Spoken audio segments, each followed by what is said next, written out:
वन्दं वन्दे तं सर्वदा शिरसा, वंदे तम सर्वदा शिरसा।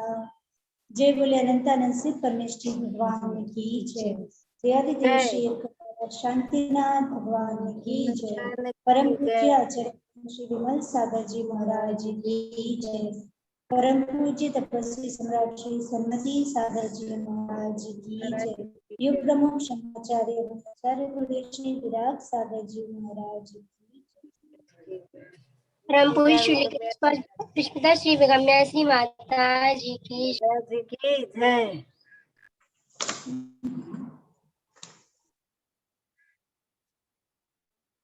अपन करण लब्धि को समझ रहे थे और करण लब्धि में 3 करण को समझ रहे थे, अधाकरण, अपूर्वकरण और तीसरा होता है अनिवृत्तिकरण।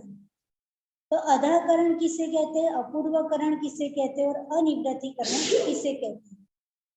तो अधाकरण का मतलब होता है कि जो ऊपर के समयवर्ती जो जीव होते हैं उनके परिणाम और जो उनके बाद वाले नीचे के समयवर्ती जीव होते हैं उनके परिणाम जहाँ समान होते हैं, समान यानी दोनों की विशुद्धि सेम होती है, ठीक है, उसको अधा प्रवृत्तकरण कहते हैं। उसका मतलब कल बताया था वैसा कि फॉर एग्जाम्पल 2 माताजी ने पहले विहार किया और 2 माताजी ने पीछे से आधे घंटे 10-15 मिनट बाद विहार किया, पर वो 2 माताजी जो आगे जा रहे हैं वो स्लो चल रहे हैं और जिन्होंने 10 मिनट बाद विहार किया वो स्पीड में आ रहे हैं, राइट। तो वो जो पीछे आ रहे हैं वो 2 माताजी ने, जो स्टार्टिंग में 2 माताजी निकले थे उनको कवर कर लिया, मीन्स उनके पास तक पहुंच गए। तो उसका मतलब क्या होगा है कि ऊपर के समयवर्ती जो जीवों के परिणाम थे वो नीचे के समयवर्ती जीवों के परिणामों को क्या समान हो गए, यानी वो पीछे उन्होंने विहार करना स्टार्ट किया था बट वो जो आगे निकले थे उनको क्या कर लिया, उन्होंने कवर अप कर लिया। तो वो क्या कहा जाएगा, अधा प्रवृत्तकरण कहा जाएगा। उसका मतलब कि पहले समय में जिसकी जैसी विशुद्धि थी, राइट, फिर पहले के समय में जिन जीवों की जैसी विशुद्धि थी और उसके बाद कोई जीव ने 10 साल बाद भी जैसे वो जीव ने उस लेवल की विशुद्धि करी, राइट, तो वो उसको कवर कर लेगा। उसको क्या कहते हैं, अधा प्रवृत्तकरण। यानी दोनों की विशुद्धि करने का टाइम डिफरेंट था, किसी का पहले समय था, किसी का 10वां समय था, राइट, लेकिन दोनों की विशुद्धि कैसी हो गई कि पहले समय वाले का विशुद्धि का जो लेवल था और जिसने 10वें समय में जिसने विशुद्धि क्रिएट करना स्टार्ट किया है वो पहले समय वाले की जो विशुद्धि है उस लेवल को क्या कर लेता है, टच कर लेता है। तो दोनों की विशुद्धि क्या हो जाती है, समान हो जाती है। उसे क्या कहते हैं, अधा प्रवृत्तकरण। यानी जो अधा यानी नीचे, राइट, जैसे अपन बोलते तपोधोदत्वन्तश्च अधः, अधा का मतलब जो नीचे, तो नीचे जिन लोगों ने बाद में अपना काम स्टार्ट किया है तो उनकी भी विशुद्धि जिन्होंने पहले किया है उस लेवल की विशुद्धि उनकी हो गई, तो उसको क्या कहते हैं, अधा प्रवृत्तकरण कहते हैं। इसके कोई भी एग्जाम्पल आप अपने मन से भी क्रिएट कर सकते हो जिससे आपको ये टॉपिक बहुत इजीली क्लियर हो जाए। फॉर एग्जाम्पल कोई व्यक्ति है और यहाँ से सपोज सलेहा जा रहा है, तो यहाँ से सलेहा जाने में उसको 8 घंटे लग रहे हैं, राइट, यहाँ से सलेहा जाने में उसको 8 घंटे लग रहे हैं। तो उसने 2 बजे यहाँ से निकला तो वो शाम के कितने बजे तक पहुंच जाएगा, 8 बजे तक पहुंच जाएगा, राइट। अब वो 8 बजे पहुंचेगा और वो व्यक्ति 50 की स्पीड से गाड़ी चला रहा है, ठीक है। अब दूसरा व्यक्ति निकला, वो 70 की स्पीड पे, बहुत स्पीड में वो गाड़ी चला रहा है। तो हो सकता है कि जितने समय में वो व्यक्ति सलेहा पहुंचे और ये 2 घंटे बाद निकल रहा है तो भी उतने ही समय में वो भी व्यक्ति सलेहा पहुंच जाए। तो उसने क्या किया, बाद में निकला लेकिन उसकी विशुद्धि लेवल क्या हो गया, बाद में निकला तो भी उसने उस लेवल को टच कर लिया जहां पहुंचना था। तो पहले वाला जहां तक पहुंच रहा है उतना ही बाद में निकलने वाला भी वहां तक पहुंच जाता है। यानी पहले समय में जिन्होंने जैसे विशुद्धि बनाई थी तो पीछे नीचे के समय वाले जीव भी उस उतनी ही समय में वो विशुद्धि लेवल को क्या कर लेते हैं, टच कर लेते हैं, राइट। तो उसे क्या कहते हैं, अधः प्रवृत्तकरण कहते हैं। तो इजी है अधः प्रवृत्तकरण समझना। दोनों का समय डिफरेंट है, लेकिन विशुद्धि लेवल वो क्या कर लेते हैं, नीचे वाले जीव होते हैं वो आगे वाले जीवों की विशुद्धि लेवल को क्या कर लेते हैं, टच कर लेते हैं, वहां तक पहुंच जाते हैं। तो उसे क्या कहते हैं, अधः प्रवृत्तकरण। जैसे कोई एग्जाम्पल समझो कि कोई स्कूल स्टार्ट होती है, तो नई नई स्कूल स्टार्ट होती है, तो पहले दिन क्या सारे बच्चे आ जाते हैं क्लास में, नहीं आ पाते, राइट। कोई 70% बच्चे पहले दिन आ जाते हैं, फिर 30% बच्चे ऐसे होते हैं जो पहले दिन नहीं आए होते हैं। फिर धीरे धीरे धीरे करके second day, third day, fourth day, तो और पूरे बच्चों को आने आने में 4-5 दिन लग जाता है, तब जाके पूरा क्लास फुल होने लगता है, पूरे सारे स्टूडेंट्स आने लगते हैं। तो फिर जो पहले दिन पढ़ाया था, दूसरे दिन पढ़ाया था, तीसरे दिन पढ़ाया था, चौथे दिन पढ़ाया था, तो वो जो चौथे दिन जो बच्चा फर्स्ट टाइम आया है, तो क्या वो 4 दिन के कोर्स को कवर करता है कि नहीं करता है, तो कर लेता है, राइट। जो पहले दिन जो बच्चे आए थे वो कंटिन्यू पढ़ करके 4 दिन में जितना कवर करते हैं, वो चौथे दिन वाला जो बच्चा है वो भी हो सकता है कि वो 4 दिन का कोर्स कवर कर सकता है। तो ये क्या हो गया कि उनका फर्स्ट डे आना हुआ, उनका चौथे दिन आना हुआ, लेकिन उसने उस विशुद्धि लेवल को क्या कर दिया, क्रॉस कर दिया, मीन्स टच कर दिया, उस लेवल पे आ गए। पहले उस दिन आने वाले बच्चे ने जितना समझा है उतना ही चौथे दिन आने वाले बच्चे ने उस दिन आकर के भी थोड़ी मेहनत करके 4 दिन का कोर्स क्या कर लिया, कवर कर लिया। तो ये क्या हो गया, अधः प्रवृत्तकरण, राइट। पर कभी कभी ऐसा भी होता है कि कोई स्कूल होती है, तो उसमें क्या होता है कि एडमिशन होना स्टार्ट हुआ, फिर वहां पे लगभग 6 महीने निकल गए, और फिर कोई बच्चा होता है तो वो वहां पे आए कि हमको यहाँ पे एडमिशन लेना है आपके कॉलेज में अथवा आपकी यूनिवर्सिटी में, तो वहां पे उसको एडमिशन मिलता है क्या, 6 महीने निकल गए, फिर आता है कि हमको एडमिशन लेना है, तो नहीं मिलेगा। क्या बोला जाता है कि अरे आप तो बहुत लेट हो गए, 6 महीने चले गए, अब आप एडमिशन लोगे तो इतना सारा कोर्स निकल गया है, तो आप कैसे कवर अप करोगे, राइट। तो इतना आप कवर अप नहीं कर पाओगे। तो ये क्या हो गया, ये हो गया अपूर्वकरण। क्या हो गया, सेकेंड एग्जाम्पल दिया वो मैंने, अपूर्वकरण, कि दोनों समयवर्ती जीवों के परिणाम क्या होंगे, एक दूसरे से कभी भी मैच नहीं होंगे। यानी सपोज 6 महीने के बाद भी कोई बच्चा आता है स्कूल अथवा कॉलेज में, तो वो क्या 6 महीने का कोर्स कवर कर पाएगा, आगे का भी पढ़ता जाए, पीछे का भी कवर करता जाए, तो नहीं। तो इसलिए क्या बोला कि अपूर्वकरण यानी हर समय, दैट मीन्स नहीं, और पूर्व यानी पहले के, पूर्व में जो परिणाम कर चुका है जीव, जैसी विशुद्धि बना चुका है, उस लेवल को वो कभी भी टच नहीं कर पाएगा। हर समय नए नए नए प्रकार के परिणाम होंगे, उसको क्या कहते हैं, अपूर्वकरण कहते हैं, राइट। यानी पहले समय के जो जीवों की विशुद्धि का लेवल था, उसको उसके बाद वाले जीव उस लेवल को टच नहीं कर पाएंगे, पीछे ही रहेंगे, उसको क्या कहते हैं, अपूर्वकरण। मीन्स प्रथम समय के जीवों के परिणाम डिफरेंट होंगे, और उसके बाद वाले जीवों के परिणाम क्या होंगे, डिफरेंट होंगे, उसे क्या कहते हैं, अपूर्वकरण। सपोज कोई व्यक्ति है और उसने उनके वहां से कोई व्यक्ति यहाँ से निकला, उसको यहाँ वडनगर से उज्जैन जाना है। अब उज्जैन जाने के लिए निकला है, अब वो सोच रहा है कि मैं धीरे धीरे वॉक करके जाऊंगा। अब यहाँ से धीरे धीरे वॉक करके वो विहार करके जाने वाला है, उसको निकले हुए आधा घंटा हो गया। फिर अचानक याद आया कि अरे आज नहीं निकलना था, आज वहां पे बैन लगा हुआ है, वहां पे कर्फ्यू है, वहां पे लॉकडाउन लगा हुआ है, तो आज उसको वापस बुला लो, बीच में फंस जाएगा, राइट। तो अब वो व्यक्ति सोचे कि मैं आधा घंटा उस व्यक्ति को निकले हुए हो गया है, और वो कितना भी जोर लगा ले, एड़ी से चोटी तक का जोर लगा ले, राइट, तो भी वो क्या उस व्यक्ति को कवर कर पाएगा।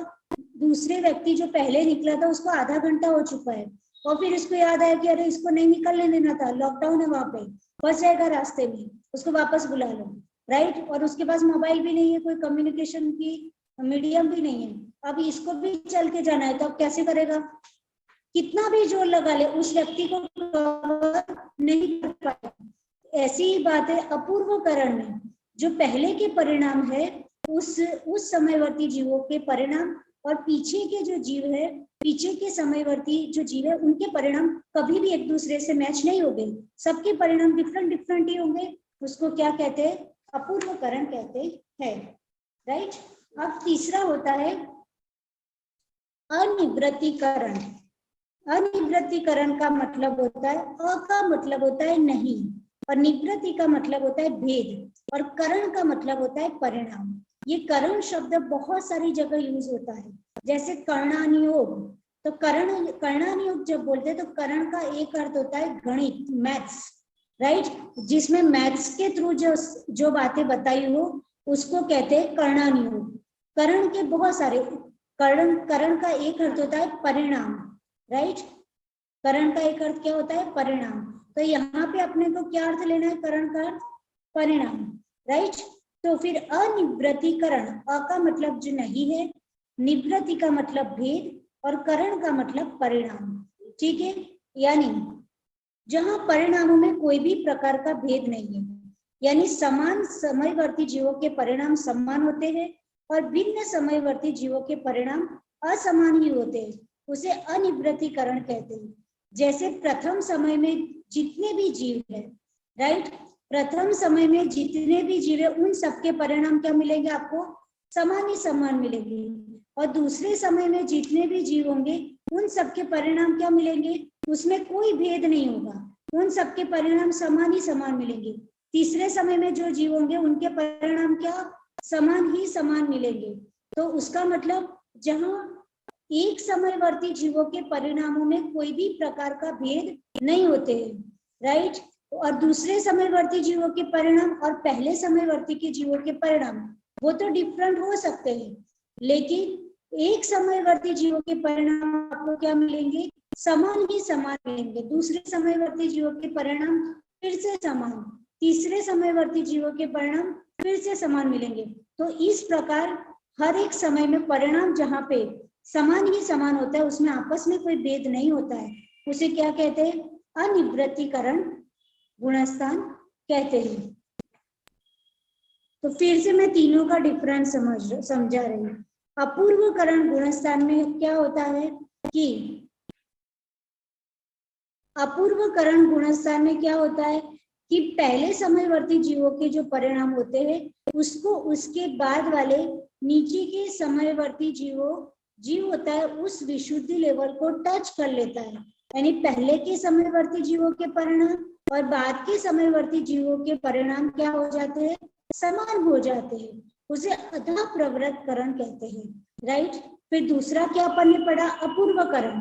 तो उसमें हर एक समयवर्ती जीवों के परिणाम क्या होते हैं? डिफरेंट डिफरेंट होते हैं, उसे क्या कहते हैं?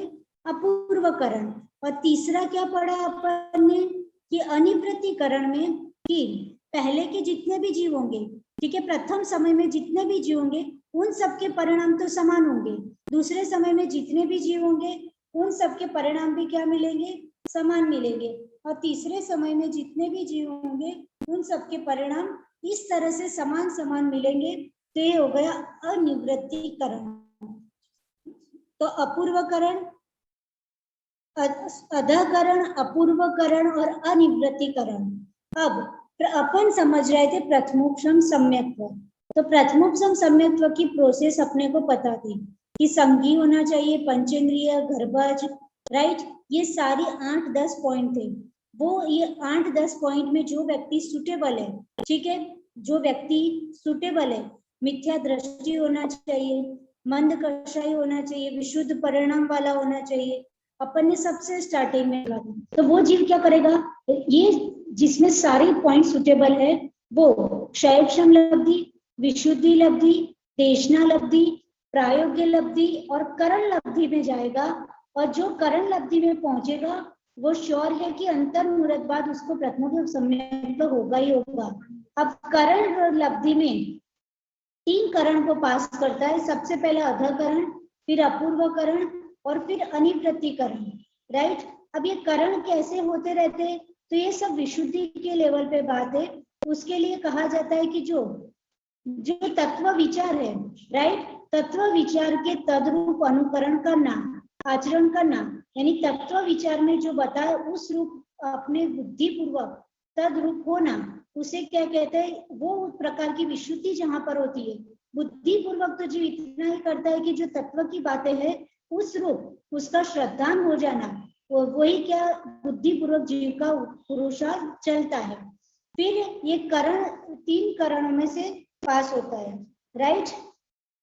तो अब करण लब्धि की तरतमता के लिए हुए 3 भाग होते हैं, अध, अपूर्व और अनिवृत्तिकरण। अधकरण में परिणामों की विशुद्धि प्रतिक्षण अनंत गुणी वृद्धि को होती है, यानी अधकरण में विशुद्धि क्या हो जाती है? बहुत बढ़ती है, क्योंकि अधकरण में जैसे पहले समयवर्ती वाला जीव था और कोई 5वें वाला है, तो 5वें वाला भी तो पहले वाले के लेवल पे पहुंच जाता है, राइट। तो उसकी विशुद्धि क्या हो गई? अनंत गुणी विशुद्धि उसकी ज्यादा है, तभी तो उस लेवल की विशुद्धि को वो टच कर पा रहा है, ठीक है। फिर अशुभ प्रकृतियों का अनुभाग अनंत गुणाहीन होता है। अपन ने देखा ही था कि जितनी भी पाप प्रकृति थी उनका अनुभाग क्या हो जाता है? अनंत गुणाहीन होता है। और जितनी भी शुभ प्रकृतियां, प्रशस्त प्रकृतियां, पुण्य प्रकृतियां थी, उसका अनुभाग हमेशा वो बढ़ता रहता है, ठीक है। स्थिति भी उत्तर पल्य के असंख्यात भाग कर हीन बांधता है। अपन ने देखा था कि जो कर्मों की स्थिति है उसको भी अलग के असंख्यात भाग हीन करके वो बांधता है। और अपूर्व करण में ये अनिवृत्ति कर, अधकरण में ये सब प्रोसेस होती है, और अपूर्व करण में क्या होता है? यहाँ पर भी विशुद्धि प्रतिक्षण अनंत गुणी वृद्धि को प्राप्त होती है, और जो स्थिति कांडक घात भी होने लगते हैं। अपन ने देखा था वो 34 बंधाक्षरण देखा था, राइट। तो यहाँ पे क्या बोला कि स्थिति कांडक घात भी यहाँ पे होने लगता है।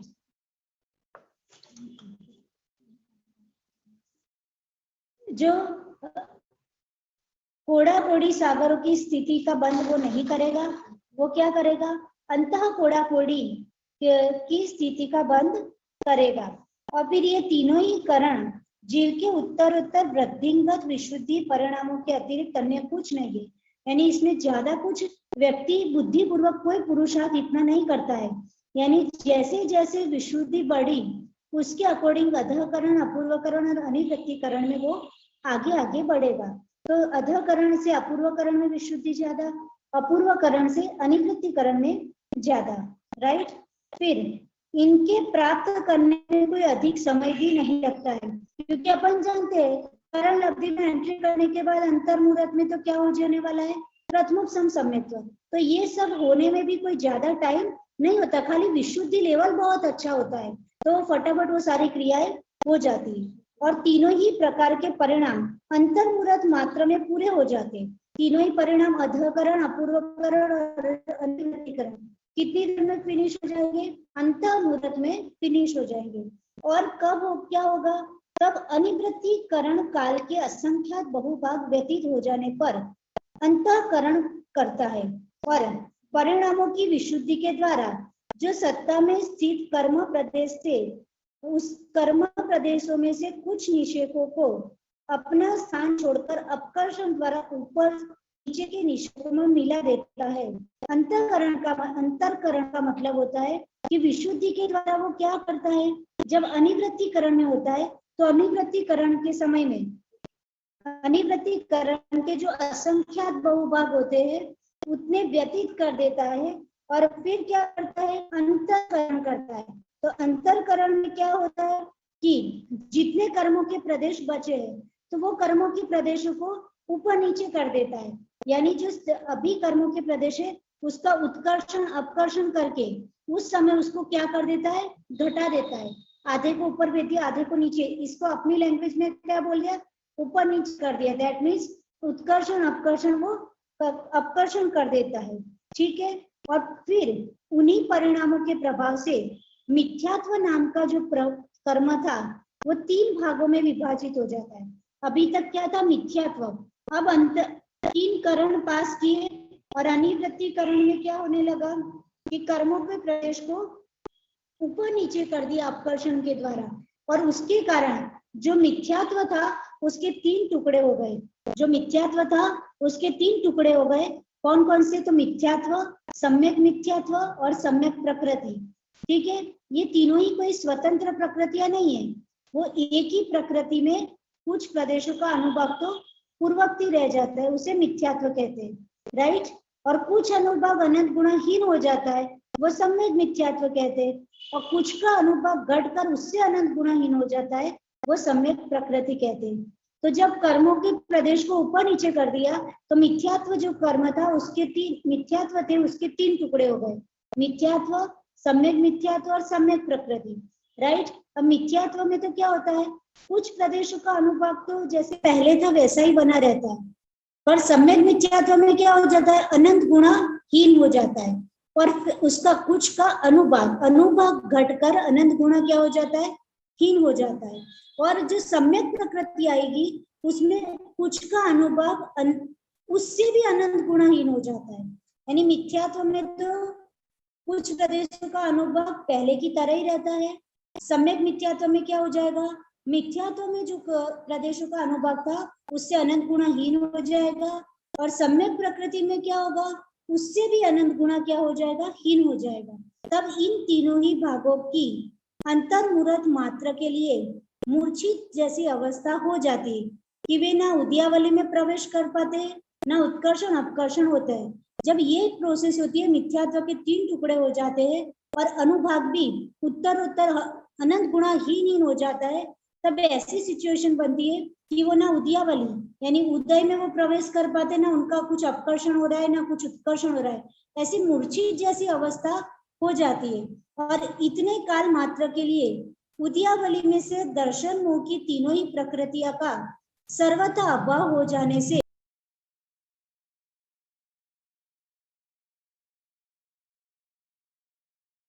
मूर्छित अवस्था हो जाती है कि ना वो उद्यावली में प्रवेश कर पा रहे हैं और ना अपकर्षण हो रहा है ना उत्कर्षण हो रहा है। तो उसके कारण क्या हो जाता है कि जो दर्शन मोह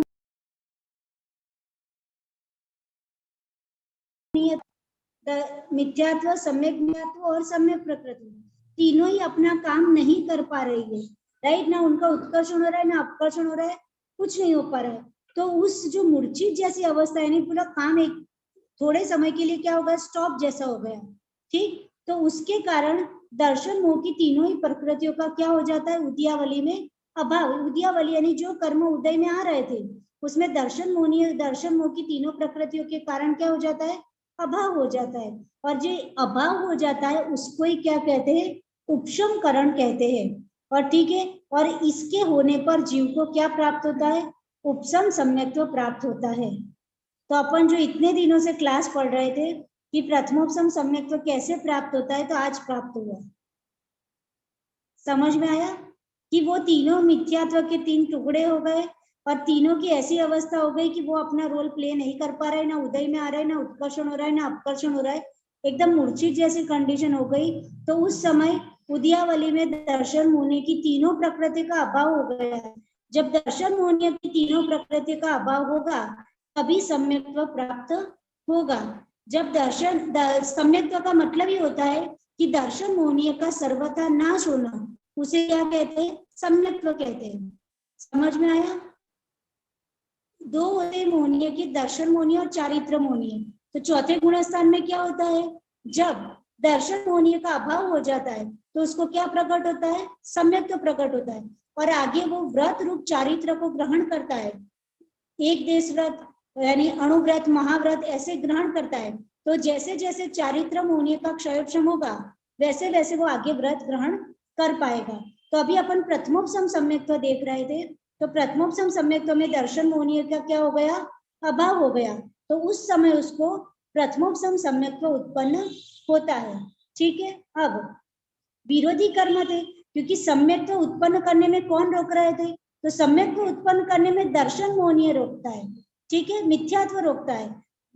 तो मिथ्यात्व का क्या होगा, यहाँ पे अभाव हो गया। और अंतर्मुहूर्त अवधि पूरी हो जाने पर वे कर्म क्या हो जाते हैं, प्रथमोपशम सम्यक्त्व का काल कितना है, सिर्फ अंतर्मुहूर्त। तो अंतर्मुहूर्त जैसे ही पूरे हो जाएंगे वो जो कर्म बिल्कुल मूर्छा में आ गए थे मिथ्यात्व, वो पूरे फिर से क्या हो जाएंगे, सचेत हो जाएंगे। क्योंकि प्रथमोपसम सम्यक्त्व जो इतनी मेहनत से प्राप्त किया उसका काल कितना है, सिर्फ अंतर्मुहूर्त है। और अंतर्मुहूर्त के बाद जो वो कर्म बेहोशी हालत में थे, मूर्छित अवस्था में थे, वो अपना रोल प्ले नहीं कर पा रहे थे, वो सारा क्या हो जाएंगे, सचेत हो जाएंगे और फिर से उद्यावली में प्रवेश करने लगेंगे और फिर मिथ्यात्व को जीव फिर से मिथ्यात्व को प्राप्त कर लेता है। और यदि उसमें से उसकी सम्यक मिथ्यात्व का उदय आता है तो उसको कौन सा सासाधन गुणस्थान में जाएगा, सम्यक मिथ्यात्व का उदय आता है तो सम्यक मिथ्यात्व तीसरे गुणस्थान में जाएगा, मिश्र गुणस्थान। और सम्यक प्रकृति का उदय आता है तो वो क्षाय क्षमिक सम्यक्त्व को प्राप्त हो जाता है। समझ में आया? एक बार मैं फिर से बोल देती हूँ कि तीनों करण में, करण लब्धि में आएगा, फिर अधकरण, अपूर्वकरण और अनिवृत्तिकरण में पहुंचेगा। अनिवृत्तिकरण के असंख्यात बहुभागों को व्यतीत करेगा। उसके बाद जब अंतिम समय में पहुंच रहा है तो अंतिम समय में क्या होता है, जो मिथ्यात्व कर्म होते हैं उसके 3 टुकड़े हो जाते हैं, यानी उसकी ऐसी कंडीशन हो जाती है कि ना वो ऊपर मीन्स मिथ्यात्व कर्म होता है, वो कुछ उत्कर्षण नहीं कर सकता, न उत्कर्षण कर सकता है, कुछ नहीं, और उसके कारण वो कुछ नहीं करने के कारण वो बेहोशी जैसी अवस्था में आ जाता है। तो जो उद्यावली थी उसमें क्या हो गया, मिथ्यात्व कर्म का अभाव हो गया, दर्शन मोहनीय का अभाव हो गया। तो उसके कारण जहाँ दर्शन मोहनीय का अभाव हो जाता है, यानी जो सम्यक्त्व उत्पन्न करने में जो विरोधी कर्म थे, जो मिथ्यात्व सम्यक्त्व का क्या है, विरोधी है, तो सम्यक्त्व उत्पन्न कराने का जो विरोधी कर्म था मिथ्यात्व, उसका ही जहाँ अभाव हो गया, थोड़ी देर के लिए वो बेहोशी कंडीशन में हो गए, तो फिर तुरंत ही क्या उत्पन्न होगा, सम्यक्त्व उत्पन्न होगा। कौन सा, तो प्रथमोपसम सम्यक्त्व उत्पन्न होगा। अब जब प्रथमोपसम सम्यक्त्व उत्पन्न तो हो गया, पर उसका टाइम पीरियड कितना है, तो सिर्फ अंतर्मुहूर्त। अब अंतर्मुहूर्त के बाद फिर से वो जो कर्म मिथ्यात्व की जो 3 प्रकृतियां थी, दर्शन मोहनीय, वो क्या हो जाएगी, सचेत हो जाएगी। और जैसे ही सचेत होकर के उद्यावली में प्रवेश करेगी तो व्यक्ति फिर से किसमें आ जाएगा, प्रथमोपसम सम्यक्त्व से मिथ्यात्व में आ जाएगा। अब यदि उसकी मिथ्यात्व का, सम्यक मिथ्यात्व का उदय आया, राइट, सम्यक प्रकृति का उसका उदय आया, तो वो कौन से गुणस्थान में जाएगा, 3rd नंबर के, अरे सम्यक मिथ्यात्व का उदय आया तो वो 3rd नंबर के मिश्र गुणस्थान के, क्योंकि कौन सी प्रकृति का उदय, सम्यक मिथ्यात्व, उसका मतलब तीसरा गुणस्थान कौन सा है, मिश्र गुणस्थान, तो उसमें प्रवेश करेगा। यदि उसकी सम्यक प्रकृति का उदय आ जाता है तो फिर वो कौन सा क्या प्राप्त कर सकता है, सम्यक प्रकृति का उदय उसका आता है तो फिर वो क्षाय क्षमिक सम्यक्त्व को भी प्राप्त कर सकता है। तो ये पूरी लब्धि की प्रोसेस थी। समझ में आ गया सबको? तो आज अल्टीमेटली अपना लब्धि का चैप्टर फिनिश हुआ।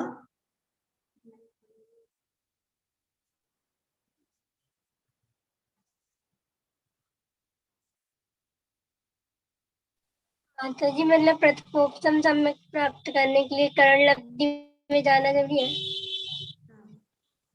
अरे ये तो हम कई बार बोल चुके, 5 लब्धि अनिवार्य है। कल हमने एक एग्जाम्पल दिया था कि कोई होता है, कोई व्यक्ति है, तो जैसे उसकी शादी हो रही है तो अब 6 फेरा पड़ेगा तो उसकी शादी मानी जाएगी कि 7वां फेरा पड़ना जरूरी होता है? जरूरी होता है। जरूरी होता है। 6 कर लिए तो चल जाएगा, नहीं। ठीक है, 7वां कंपलसरी होता है। ऐसे 4 लब्धि से काम नहीं चलेगा, या फिर अकेली डायरेक्ट करण लब्धि में जैसे कोई व्यक्ति 10th फ्लोर पे रहा है, वो सोचे कि मैं लिफ्ट में बैठूं पड़े और सीधी 10वें फ्लोर पे पहुंच जाऊं, तो वो पहुंच सकता है? नहीं पहुंच सकता है। वैसे ही कोई सोचे कि सारा काम तो करण लब्धि में हो रहा है, आगे में क्षयोपशम विशुद्धि देशना और प्रायोग लब्धि की क्या जरूरत, तो ऐसा नहीं, ये सीक्वेंस फिक्स है, उसी सीक्वेंस से वो आगे बढ़ेगा और करण लब्धि में पहुंचा तो उसका मतलब ये समझ लो कि इसको सम्यक तो होगा। पर अंतर्मुहूर्त में ही पूरे 3 करण करता है, अधकरण, अपूर्वकरण, अनिवृत्तिकरण। अनिवृत्तिकरण का जहां अंतिम समय आता है तो अंतिम समय में मिथ्यात्व के 3 टुकड़े हो जाते हैं, मिथ्यात्व, सम्यक मिथ्यात्व और सम्यक प्रकृति। फिर ये 3 टुकड़े हो जाते तब उसकी कंडीशन ऐसी हो जाती बेहोशी जैसी कि ना उद्यावली में प्रवेश कर पाते, ना अपकर्षण होता, ना उत्कर्षण, कुछ काम नहीं होता। तो उसका मतलब कि दर्शन मोहनीय का क्या हो जाता है, अभाव हो जाता है। जब कर्मों में दर्शन मोहनीय का जब अभाव हो जाता है तो उसको क्या हो जाएगा, उस थोड़े समय के लिए मूर्छित अवस्था है, अभी गायब नहीं हुए हैं, थोड़े समय के लिए उनका अभाव किया है, तो उसको क्या कहते हैं, उपशम कहते हैं। कितने समय के लिए अभाव किया है, क्योंकि प्रथमोपशम सम्यक्त्व का काल अंतर्मुहूर्त है, तो अंतर्मुहूर्त के लिए उनको क्या कर दिया, वो बेहोशी में है, तो वो उनका उपशम हो गया। मिथ्यात्व की तीनों प्रकृतियों का क्या हो गया, उपशम हो गया। मिथ्यात्व, सम्यक मिथ्या, सम्यक प्रकृति, तो वो तीनों प्रकृतियों को दबा दिया अपन ने अपनी विशुद्धि के बल पर। तो क्या उत्पन्न